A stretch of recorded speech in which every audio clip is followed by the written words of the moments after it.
Okay. Why, hello, Cindy Fiser. Welcome to this podcast.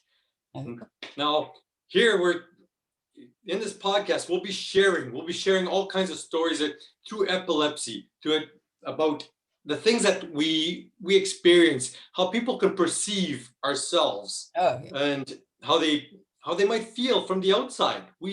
So we have no idea where this is going to go, but let's start it off. So, Cindy. Yes. So you have a lot of experience with epilepsy. No. Yes. So, but if you mind me asking you, how many years have you been living with the condition? Let's see here. I'm 60. As much as I know, it will be 40 years. But the more I've learned about it, then I realized that it really had been going on before that first tonic-clonic seizure that was observed. Right. I had my own bedroom, and my seizures happened in my sleep. Oh. So I never knew, or I guess I assumed, okay, lots of people wake up one morning and they chewed up the inside of their mouth is all, and why would I go and ask somebody, oh, did you chew up? And that's so, it wasn't until an evening when I was camping with my family. And so it was a tent camper, and I had a tonic-clonic seizure. And so my brother and sisters sort of woke up. My parents were outside at the campground or at the campfire. And so then my brother went out and was like, what? Okay. Wow. So that's crazy. So for the audience, what's a tonic-clonic seizure? Okay, that is what used to be called the grand mal seizure. Okay. And so that was very physical. I was up there, I was shaking and tremoring. And when they talked to me, I wasn't responding at all. And I really didn't hear them. So I just didn't know what in the heck. I woke up and this guy sitting next to me was like, oh, do you know where you are? And no.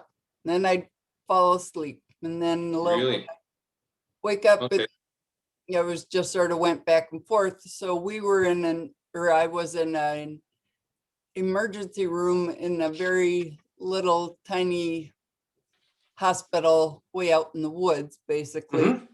And the ER doc came in and said, well, you had a seizure and you most likely will never have one again.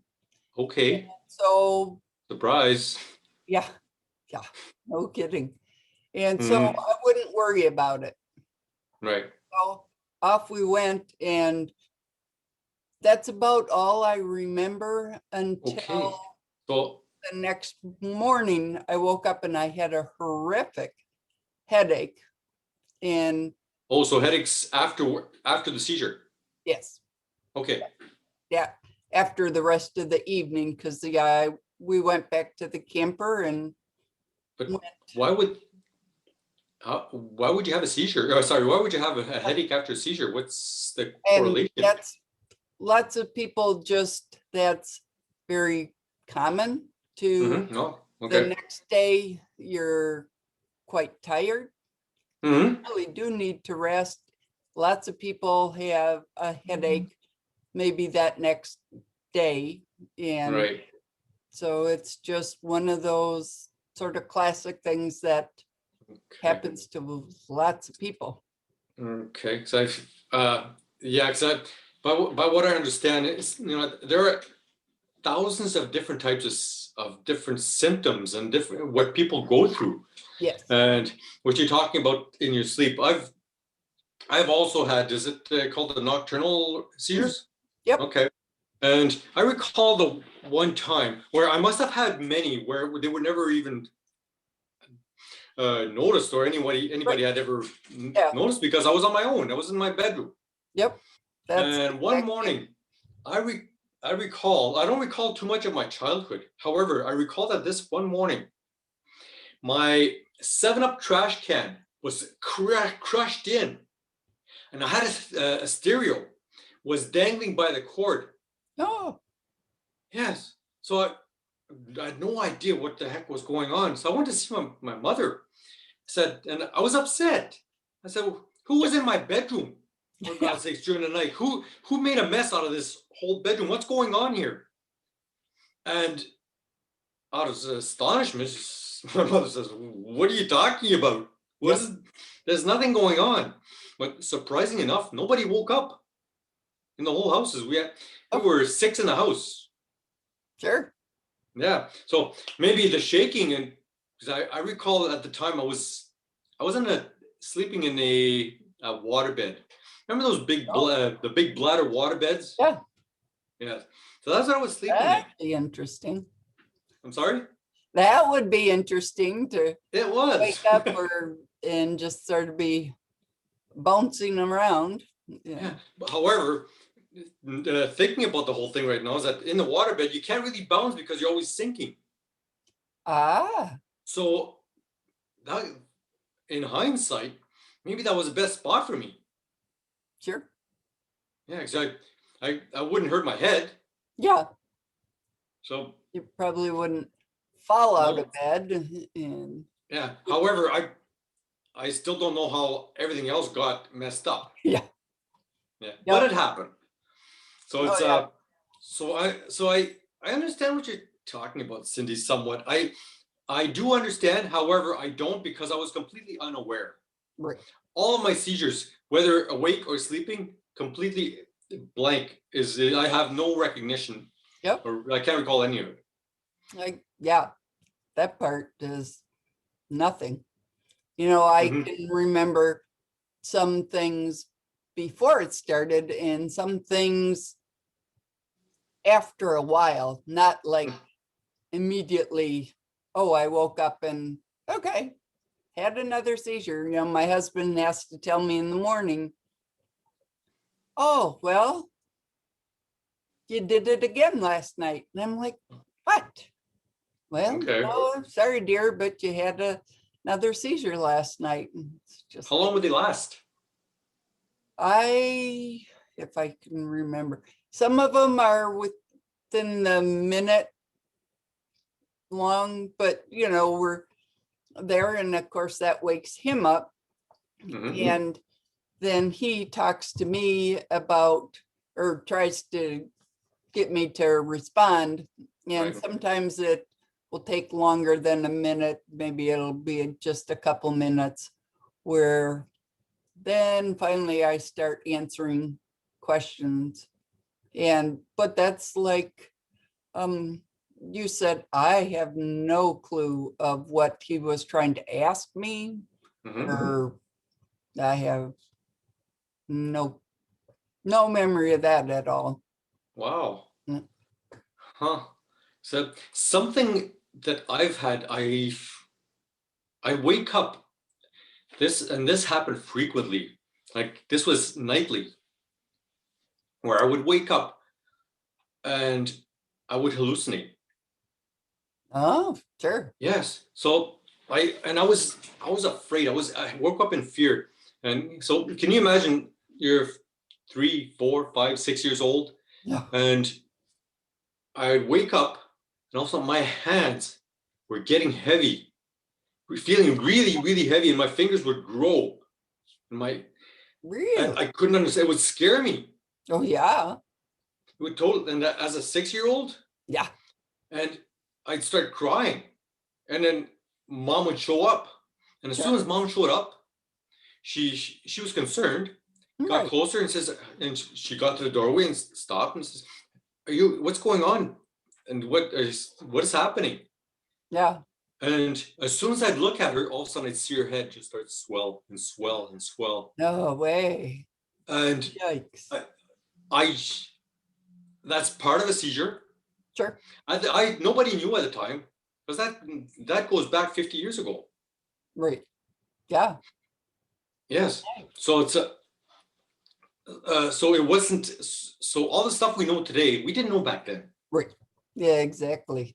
Yeah, so you would know this. Yeah. So yeah, so this would, and Mom, out of her intuition, would take my hands, thinking maybe I was dreaming.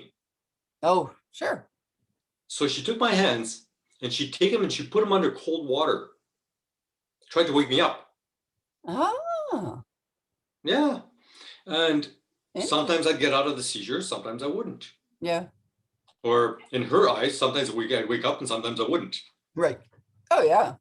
So it's but that was my experience with nocturnal seizures. And that lasted forever until into my 20s, where I could, once in a while, even in my 20s, that like these seizures had resided. Oh, So really? they weren't as apparent anymore that I know of. Now, however, I'd be doing stuff and all of a sudden I'd feel it. My hands start feeling heavy. Ooh. And I said, what's going on here? Yeah. Still. Yeah. So yeah, so that was kind of my experience on that part. So there's a whole bunch of other things about it, but Right. moving on. Okay. Question for you, Cindy. What's a seizure in your eyes? What are seizures?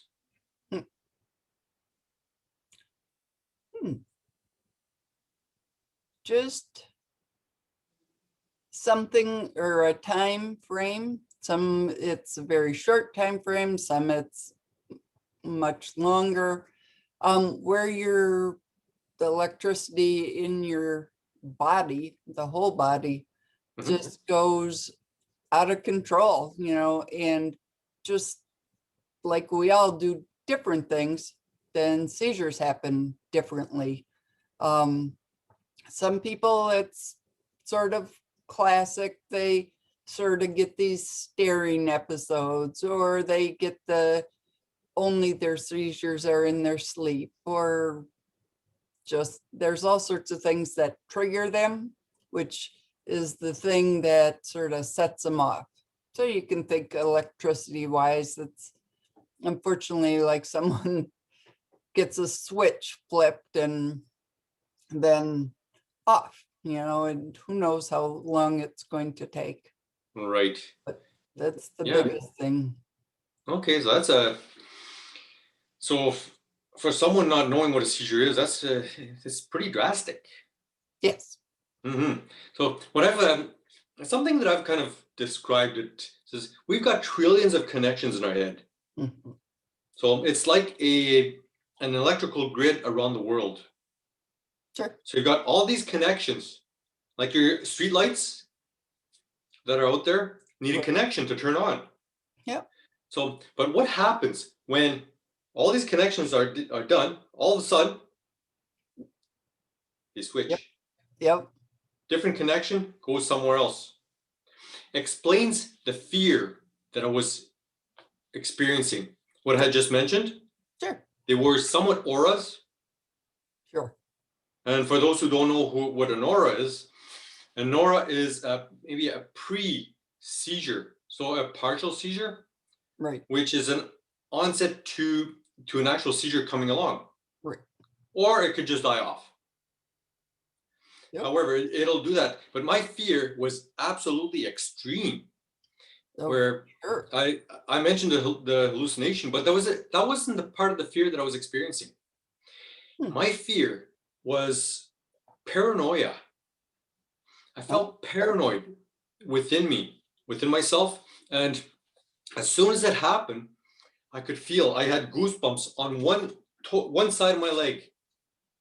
So one leg, goosebump would crawl all the way up to my body. And if you look at my face when I was close, you could see a line going right across. You can see the goosebumps on one side, but not on the other.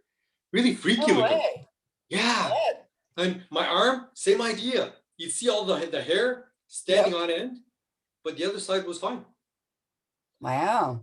Yeah. Then my saliva would build, Mm-hmm. and I felt so scared, so frightened. Sure. And I mentioned paranoia, where I couldn't stand being beside someone. However, Sure. I didn't want to be alone. Right. I absolutely wanted nothing to do with being alone, but I was scared to be beside someone. Right. Really hard to explain. Yeah, definitely. Yes. And however, if someone is schizophrenic or has a different condition out there, I can relate to certain things that people are relating to, that are experiencing. Sure. Yep. Yeah. So I was so one way I've explained it to someone was that, let's just say, for the level of fear I was experiencing, I would take you, put you in a cage with the lion, close the door, close the latch, and it won't open again. Now you're sitting there looking at the lion, eyeing you. Ooh. And this lion, you know, it's just a matter of time. Right. Now, the scenario has nothing to do with what I was experiencing. Sure. However, the level of fear is that high. Yeah. And so as I grew up, okay, I grew up with what you mentioned, a tonic-clonic, grand mal seizures. Mm-hmm. I grew up with a ton of them. And I also grew up with the petit mal, Yep. which was a small, on a lighter scale, where you spoke a while back about the staring Mm-hmm. or blinking. Yeah. And I first started school, get into school, and my first day was, everything went well. Huh. And remember, Mom had told me, she got me ready. She says, you're going to go to school, and you're going to meet with a lot of friends. And she was right. So I got into school, and I got in there, it was like a chatterbox. Everybody's talking about their brothers, their sisters, their mummies, and their daddies. And I was doing the same. Then the second day, I got into school. The second day was my game changer. I got my first seizure at school. Oh. Yes. So I got in there, and same thing, started to just resume where we left off the last day, or the first. And started talking, and all of a sudden, I stopped. And I'm staring. Sure. Can you imagine if you were 5 years old? Yeah. And all of a sudden, I'm talking, and all of a sudden,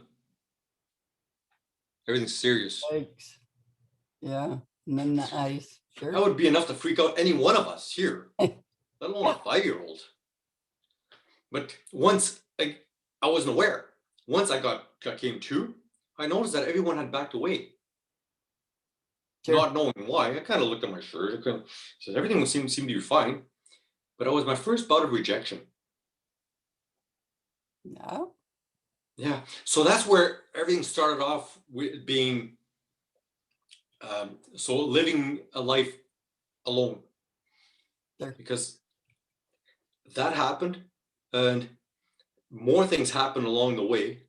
And then kids kind of got cruel. Hmm. Yeah. But soon after, I wrapped myself in a bubble. So I was tired of getting hurt. Sure. And that bubble, in time, thickened. I made sure nobody was going to get in. But what it did is that as soon as I left school, I went home, and my parents couldn't get in. That bubble was still there. And my siblings, there was no room for them. So essentially, I ended up growing up on my own. And to this day, Mom talks about that. And talks about how I evolved and what I had done with my own life. Sure. So it's crazy. So Cindy, what's it like to live with seizures in your part? Your seizures are nocturnal, so you don't recall many of them. But Right. is there anything that it does to you? Does it restrict you from anything? Oh, certainly. I right now cannot drive. The first time that I had a seizure, I lived in Michigan, which is where I grew up, and they wouldn't let you drive for a year after you had a seizure.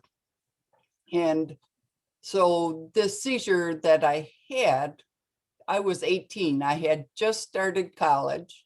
Luckily, it was the community college at home. And so my dad was able to drive me to class, so the not driving has turned into being really hard because I physically have driven from Wisconsin to Boston and from Wisconsin to San Diego and loved it. Right. And so the fact right now my seizures aren't controlled, and so I haven't been able to drive for over a year now. But Wisconsin's law is you can't wait, or you can't drive for 3 months. But Michigan's had been a year, and each state has their own law. So why such a drastic difference? Yeah, I don't know.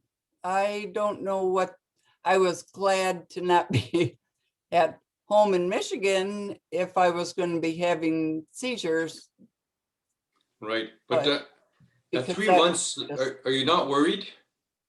Oh, yeah, I am just starting my 3-month, I don't know what you call it, 3-month time frame just now, because last week I had a couple seizures in my sleep. So my 3-month count started all over again. Right. So what if you just didn't sleep? Yeah. I thought of like, well, if I could get rest, but not sleep deep enough to have a seizure. I don't know. Yeah. I didn't know if it was when I was in deep sleep or if it was just as I was falling to sleep or, waking up type of thing. And I guess there are sometimes they can figure out what stage of sleep is the stage that your seizures happen. And they haven't ever been able to figure that out for me.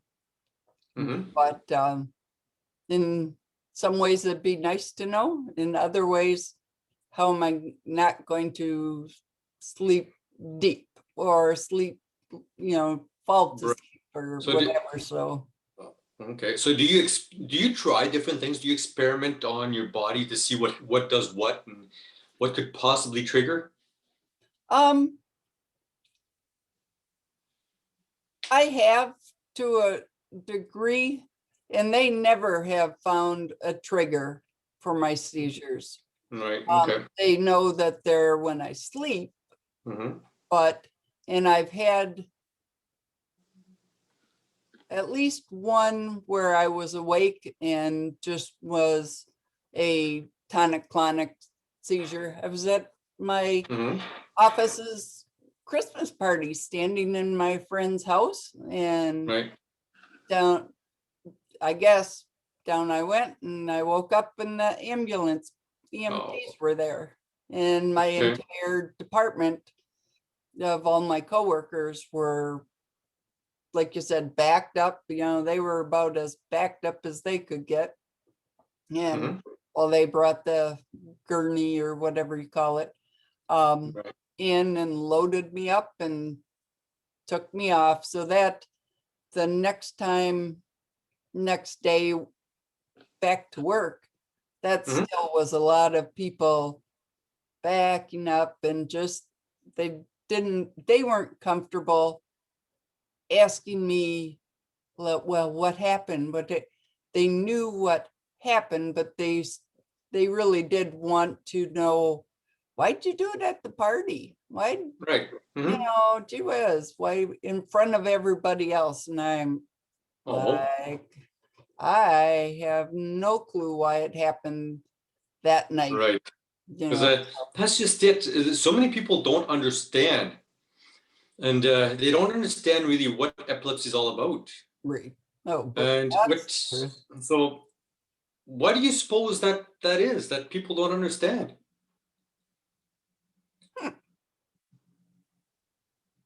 Is it because it's not spoken about? Is it? So I Yeah, know back home in Canada, I don't hear about epilepsy right, on the media or yeah, anywhere. The only spot I see it is online on right, social media. That's yeah, it. There are the odd groups, so support groups around, I guess, around the globe, right. but it's rarely spoken about, and that's That's my experience. right. Do you No, get the same thing in your area? yes, yes. Um, you know, luckily when I was working, I worked at the hospital. I was a Mhm. physical therapist, and I worked either in the intensive care unit or just on the acute care regular floor.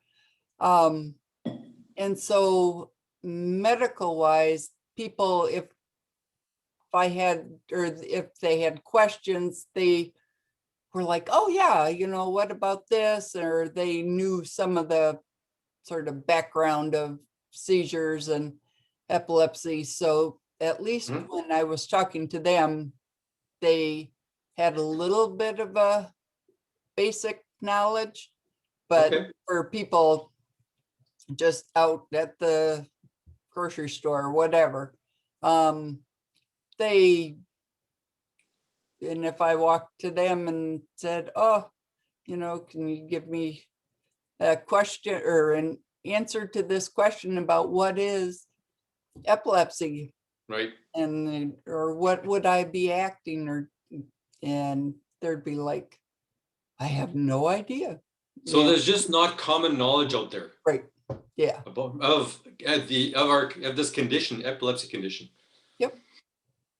Yeah, so so this is why I wanted to get these podcasts out there so I can put it on social media so that people can be aware. Not okay, we've got some pictures, we have different things, but if let's expand to let people know, tell people, make them aware that Right. epilepsy is real, Yeah. and the condition is very real, even though you don't see it Right. here Yeah. or there.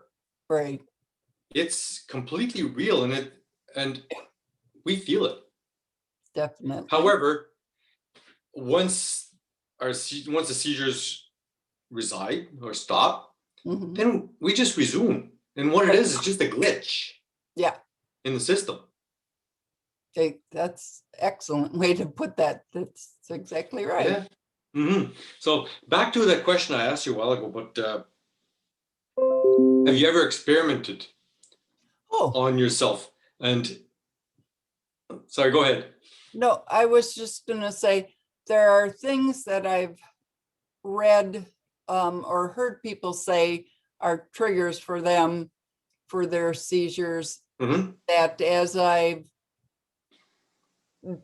been there, or, you know, like really hot or really cold, or, you know, too much caffeine or whatever, as I'm in those situations, then I'm like, well, thinking sort of around things going, no,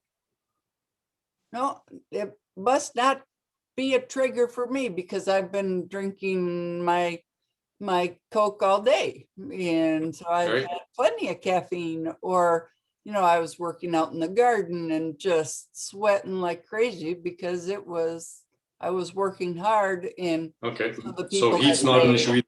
yeah, and so then heat's not an issue. And so one of the more common things, their triggers, is the flashing lights that Oh, yes. will set people's seizures off, just like the other night at the Super Bowl. It's the halftime show had Mhm. flashing lights like crazy, and that could have been a trigger for many of the photosensitive people. Yes. And I was thinking about that as For I sure. was watching it, and that the lights don't bother me, which I'm grateful for, because that Okay. is hard. Like even if we're driving in the car going, Mhm. and the trees are there and it's a bright sunny day, and Okay. you're going along and it's just sort of flash, flash, flash. No, it's Oh like, yes. ugh, that, So if you look back and maybe not right at that moment getting a seizure, but how about that night? Even if within the 24-hour period, because I've heard that where triggers can trigger off even over 24 to 48 hours prior to a seizure. I've heard of that. ah, I Yes. didn't realize it, or I hadn't heard of it being that far away. Mm-hmm. See, that'll help me for the next time I have a seizure. Then I'll go back a little further when I'm trying to picture what else has been going on, Oh yes. like the caffeine or the heat, whatever. No, for sure. Because that's forever. I've been experimenting on my body. I've been trying so many things because I was tired of these seizures. Right. Now, even though I got a surgery when I was 18 years old, Mm-hmm. so I got a right temporal lobe surgery. Oh, me too. Oh, you did as well? Yes. Wow. What side? Right. Oh, okay.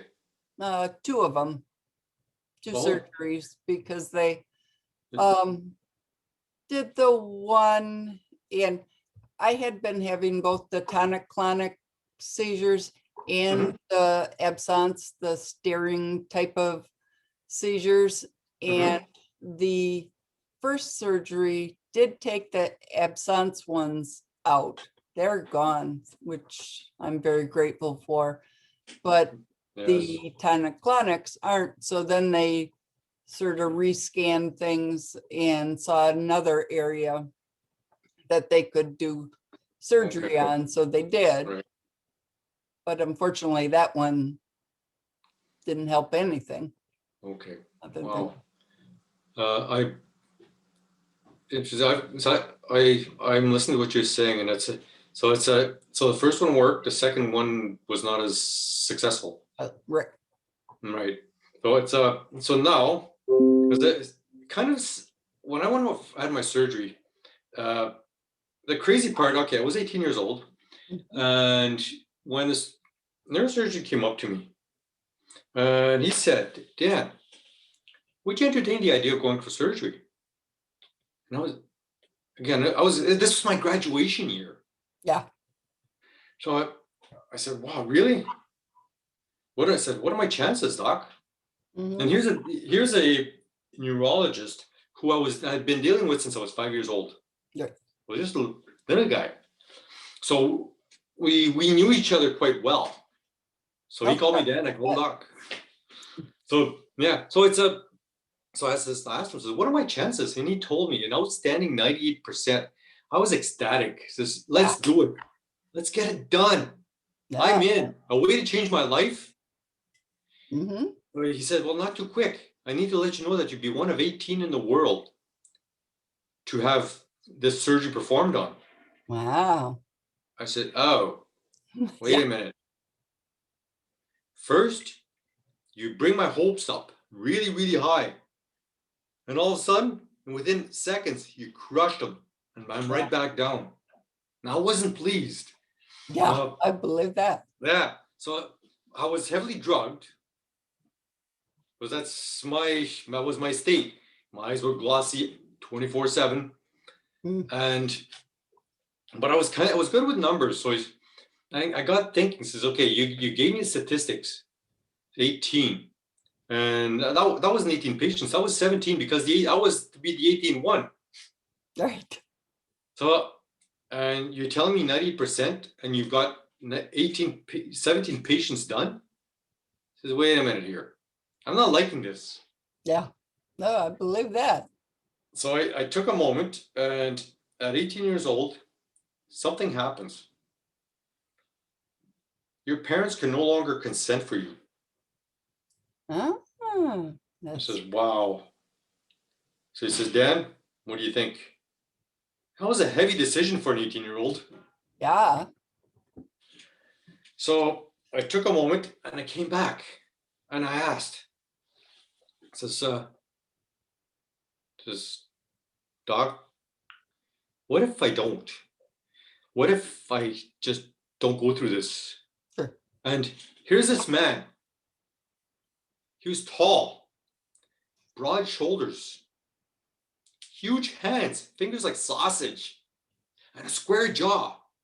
So intimidating in anybody's eyes. Yeah. But he looked scared. Yikes.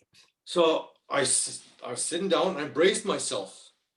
So I knew what was going to come out of his mouth wasn't going to be good. Mm-hmm. So he explained to me, he says, well, Dan, here's the thing. Every time you get a seizure, part of your brain shuts down.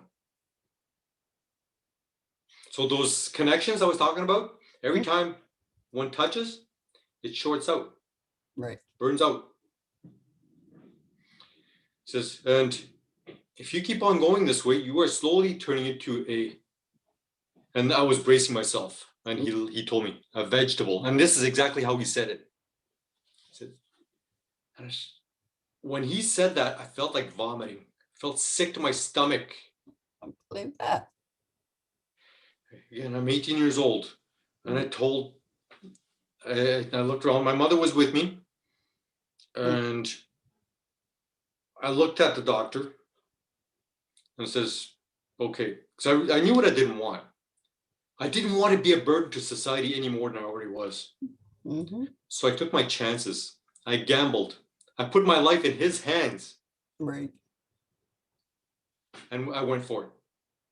Now Good deal. the testing was somewhat barbaric. Prior, the things that they had done make you scratch your head. But then they put me under the table and they got it done. They got rid of those seizures, the seizures that you could see. Wow. All that shaking on the ground was gone, was done. There was no more.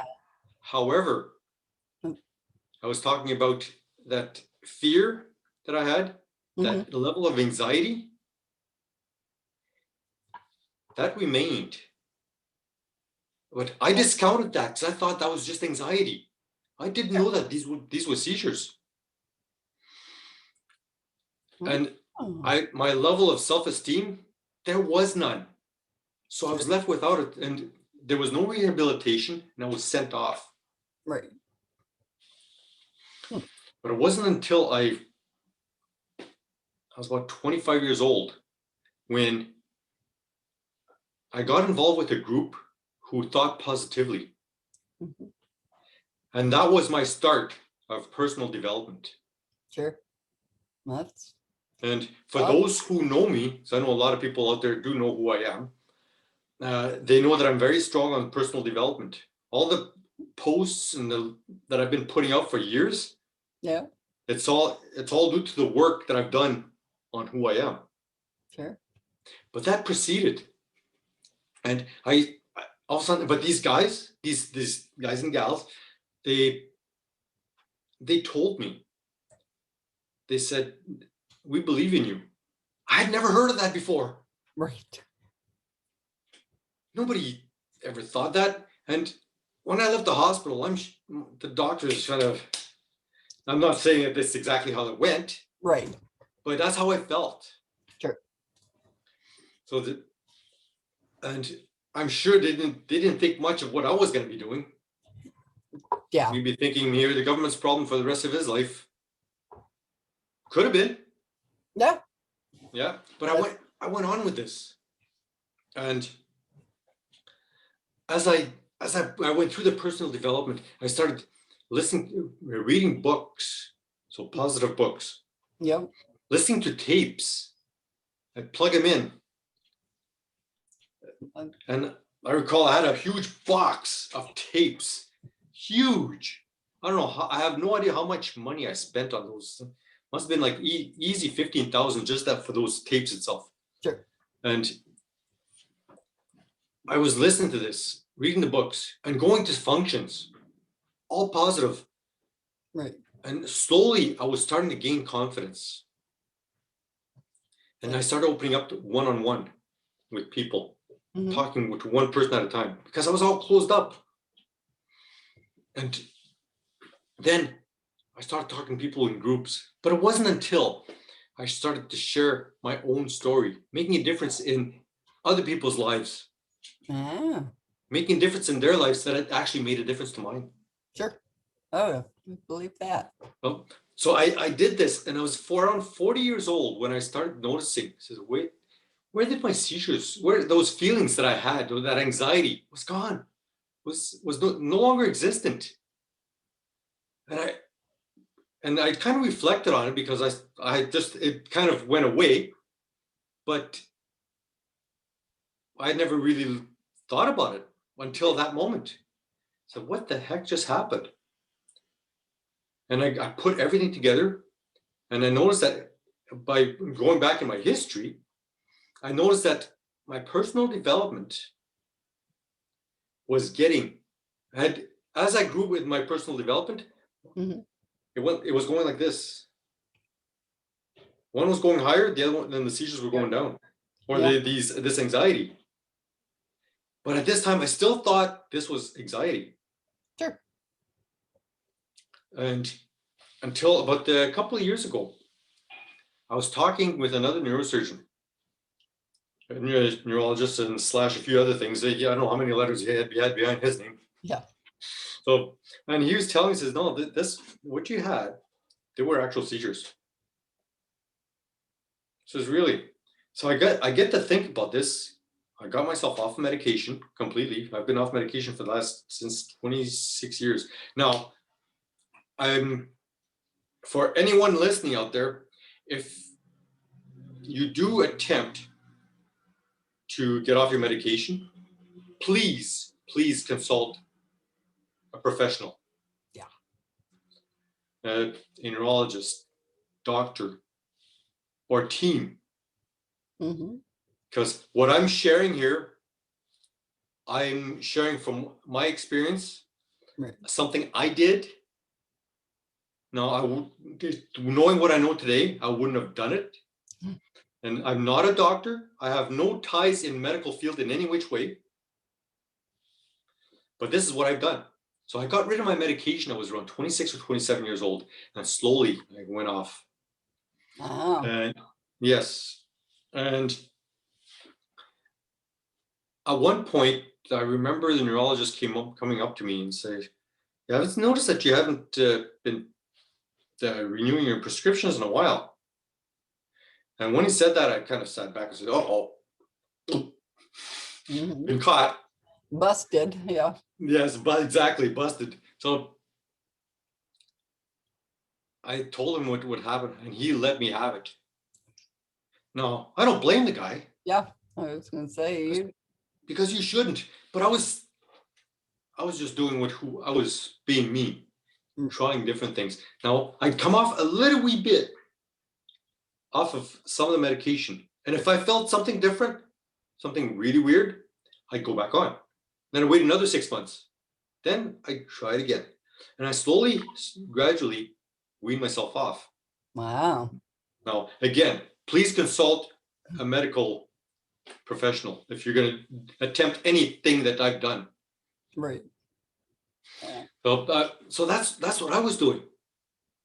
And just and so it actually turned my life around. But about 4 years ago, I was sitting down with a neurosurgeon with a completely unrelated issue. And this neurosurgeon comes up to me. Say I had some vertebrae that were messed up in my neck. And so I went for scans and came up, and this surgeon comes up and looks at my chart. And she's looking at the computer. She says, Mr. Vincent, says, what happened in your younger years? Now, right there and then, I'm thinking, says, okay, this lady is obviously witnessing my history. What happened so many years ago? Or at this point, it was 40 years ago. Like, So, and I explained my story, the story that I'm sharing now. Says, oh, and she smirked. She had a kind of smile. Says, okay, that explains what I'm looking at. But I was curious. Says, what are you looking at? Because I had no idea. Nobody had ever told my parents or myself what they had done. They just said, you're on your way. And so here she is. She shares this piece of paper with me. So I'm looking at, she prints it out, and I'm looking at this. So I ask, says, doctor, what's that little white spot on top of my head? And she says, that's the void in your brain. She says, excuse me? No, because here's what I was looking at. Did you ever get a printer run out of ink? I'm sure we all have. Yeah. At some point. So then you replace it, and you all of a sudden your test sheet all of a sudden comes out with a little maybe a blotch or something on the page before it actually resets itself. That's what I thought I was looking at. So I turned on the page and I said, this part right here. She says, yeah, that's the void in your brain. And that's when my jaw just dropped. I was witnessing history. I was witnessing what they had done over 40 years ago, 35 years ago. Yeah. On that operating table. Sure. They had removed a good portion of the temporal lobe was gone. And I couldn't believe it. So I asked the doctor, says, how is it that I'm even having this conversation with you right now? How can I be functioning? And she explained to me that the brain has remapped itself. I says, wow, for real? Yeah. But then I get home and my wife, the person she is, says, do me a favor. Says, what's that? Says, knock on your head. Says, okay. Says, knock on the other side. Says, all right. Do the other. Says, that's really cool. Do it again. Yeah. And she told me to do it a term. Says, wait. What's going on? What's so funny? Says, it's cool. It's what? I said, what's cool? She said, it's empty. Yeah. Yeah. So anyway, that's how that turned out, and it's and here I am sharing this story. So it's so when you went for your surgery, did they tell you what they had done?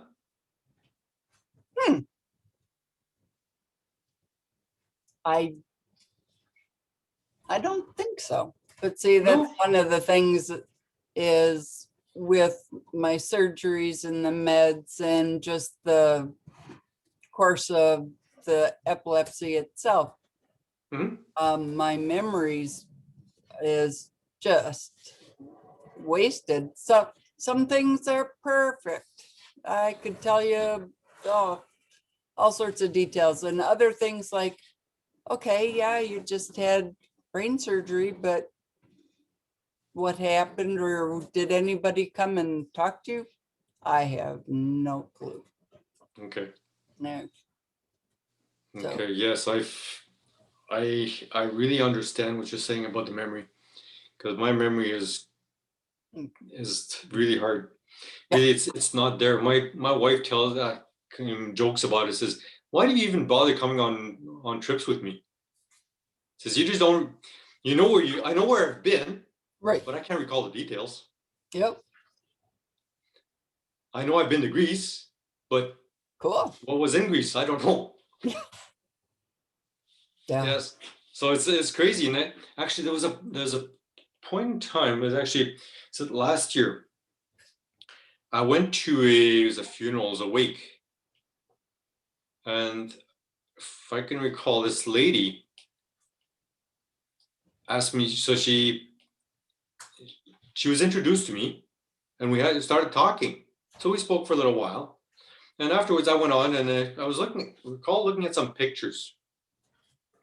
And all of a sudden this other lady comes about. She starts talking with me. And she says, so in the meantime, so I looked at her, so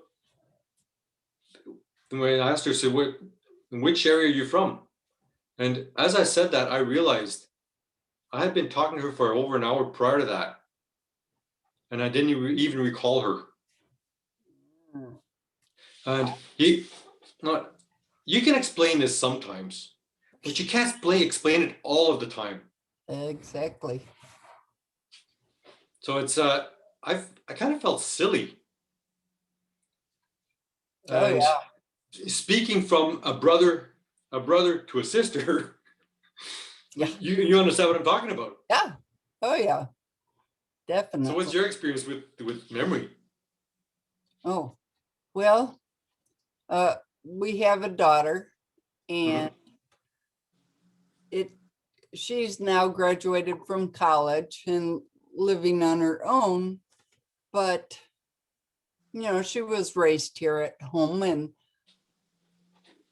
it came up just like a year ago that she was supposed to get a shot for something, and she was like, I just can't do it. I can't do it. And I was just like, oh, come on, it's just a shot. Oh, it was a flu shot. Okay, whatever.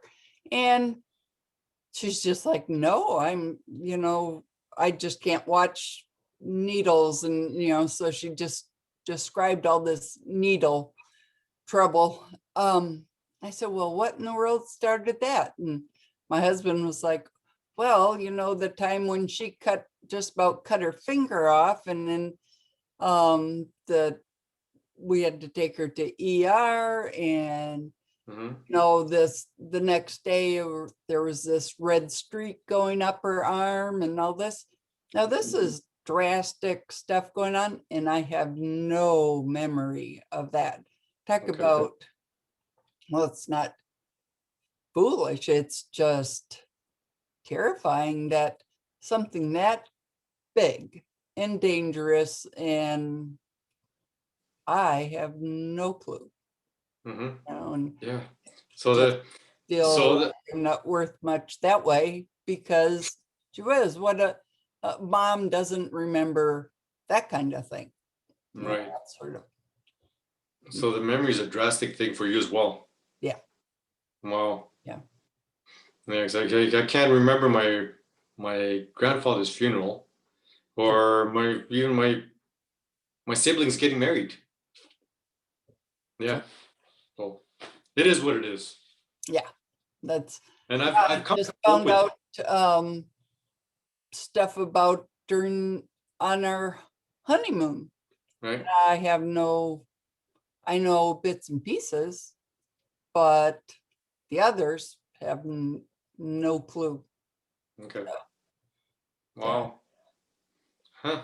That's no fun. So, well, so that's amazing. I've only gone through half of what I wanted to go through, and it's already been an hour. You believe that? Yeah. Yeah. Wow. I knew it was gonna go quick, but not this quick. Yeah. No kidding. Interesting. So, hey, with that, what I'm gonna do, I'm gonna maybe resume this some other time. So I don't want to take too much of your time for now. Okay. Yeah. Yeah.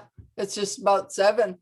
That's the time for me to take my seizure meds. So. Okay, there you go. Perfect. So before I go, before we both go,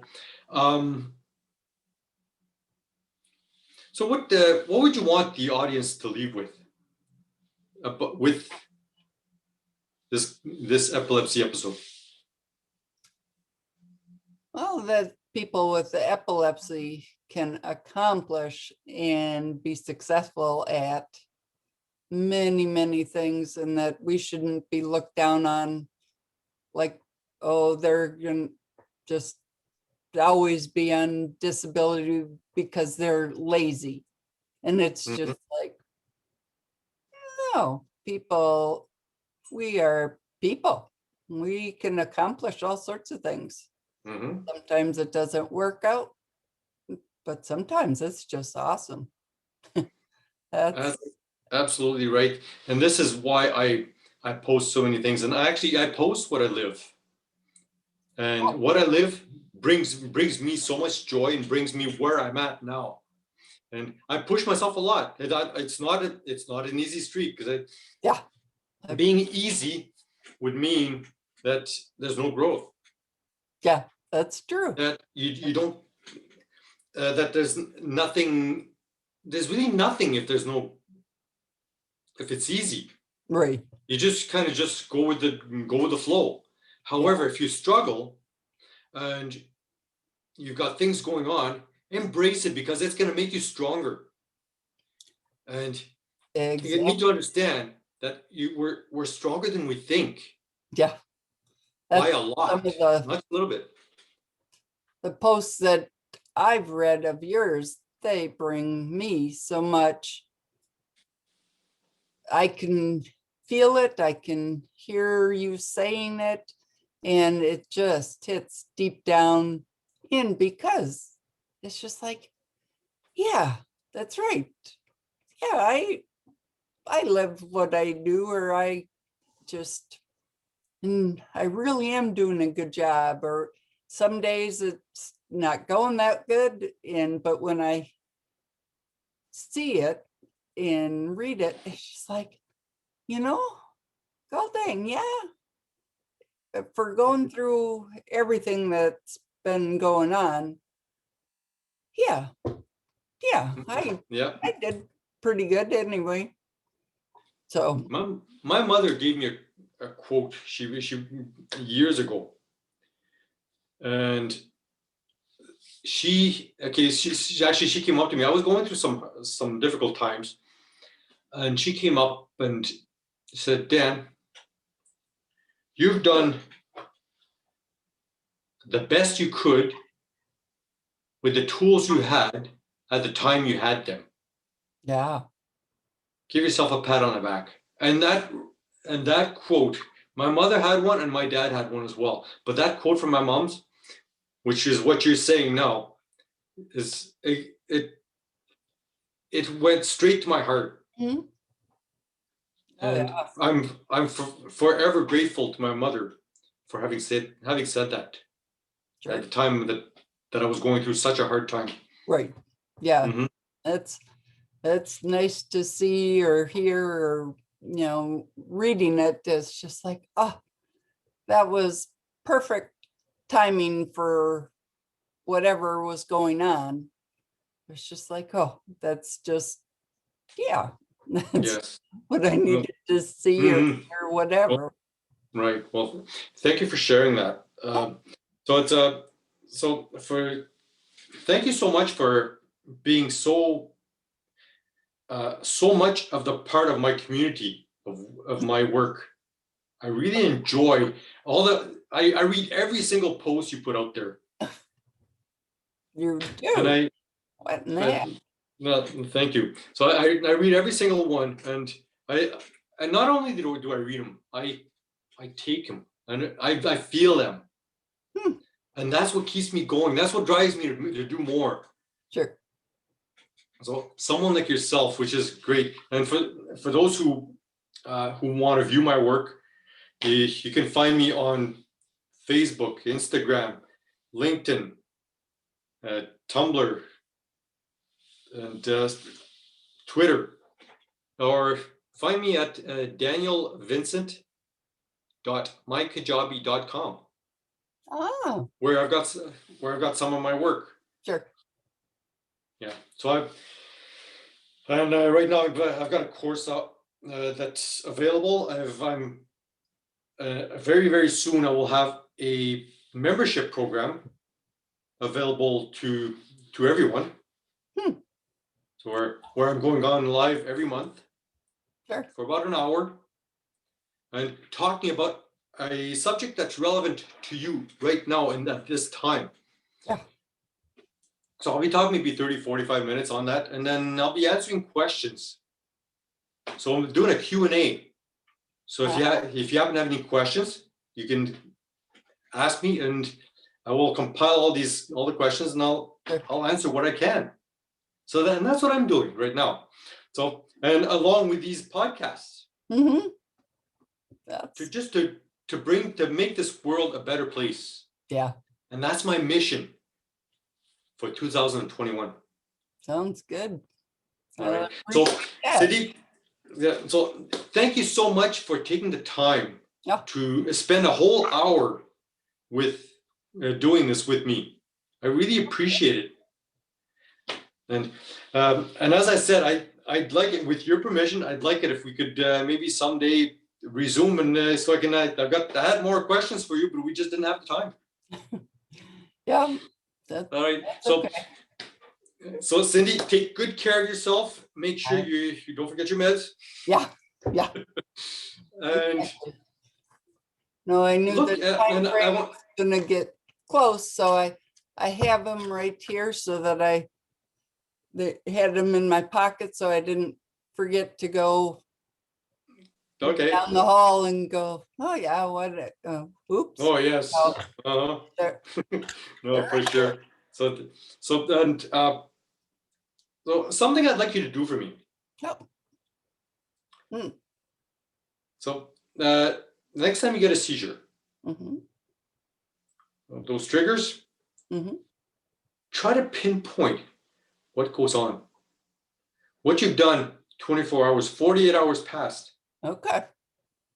So, and log it down, write it down, write yourself a journal. Interesting. Find out, and if you do even a weekly journal, like day by day, I've done this, done that, and all of a sudden something happens, you don't have to think about it. You could just go back and say, okay, oh, this happened. And then after 3 or 4 of them, go back 2 or 3 days back to each one. Say, oh, I see a pattern here. Right. Or something. Because that's how I discovered from my triangle. Because have you seen the triangle that I follow? I think I saw it once. I did a video on it a while back. Oh, no. No. So it's so the top is reduce stress. Okay. So I discovered ways to reduce stress completely. Wow. Yes. And this is what the course that I've got going is all about. Sure. So reduce the stress from the top. My left corner is my fitness and diet. No. And the last corner is my sleep. Yeah. I need all these 3 to have a good life. If not, something will happen. But that's gonna be in the next episode. That's gonna be in our next podcast. So okay, Cindy. So thank you so much once again. I really appreciate you being here, and I look forward to seeing you, as I know I will, each and every day. Yeah. Okay? Yeah. Have a good evening. Yep. You too. Thank you. Bye. Bye now. Oh.